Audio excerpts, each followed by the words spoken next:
Ésaïe, chapitre 38. La guérison et le chant de louange d'Ézéchia.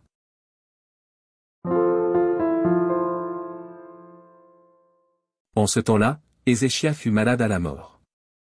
Le prophète Ésaïe, fils d'Amo, vint auprès de lui, et lui dit, « Ainsi parle l'Éternel, donne tes ordres à ta maison, car tu vas mourir, et tu ne vivras plus. » Ézéchia tourna son visage contre le mur, et fit cette prière à l'Éternel. « Ô Éternel!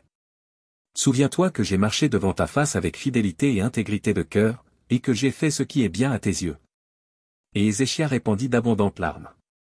Puis la parole de l'Éternel fut adressée à Ésaïe, en ces mots. « Va, et dis à Ézéchia, ainsi parle l'Éternel, le Dieu de David, ton père, j'ai entendu ta prière, j'ai vu tes larmes. Voici, j'ajouterai à tes jours 15 années. Je te délivrerai, toi et cette ville, de la main du roi d'Assyrie, je protégerai cette ville. Et voici, de la part de l'Éternel, le signe auquel tu connaîtras que l'Éternel accomplira la parole qu'il a prononcée. Je ferai reculer de 10 degrés en arrière avec le soleil l'ombre des degrés qui est descendu sur les degrés d'Achaz. Et le soleil recula de 10 degrés sur les degrés où il était descendu.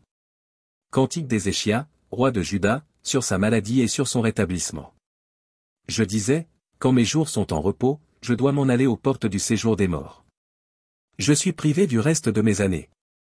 Je disais, je ne verrai plus l'Éternel, sur la terre des vivants, je ne verrai plus aucun homme parmi les habitants du monde.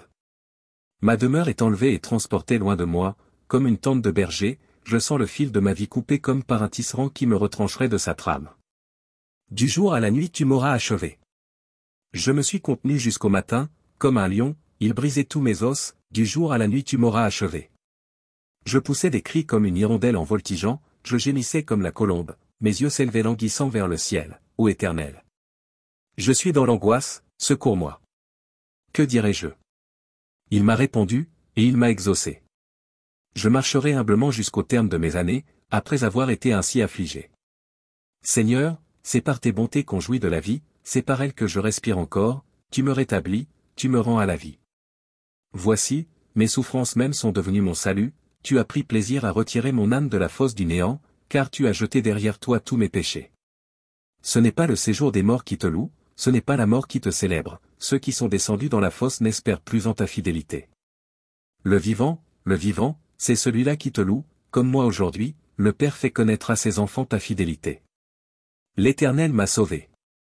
Nous ferons résonner les cordes de nos instruments, tous les jours de notre vie, dans la maison de l'Éternel. Ésaïe avait dit, qu'on apporte une masse de figues, et qu'on les étende sur l'ulcère, et Ézéchia vivra. Et Ézéchia avait dit, à quel signe connaîtrai-je que je monterai à la maison de l'Éternel?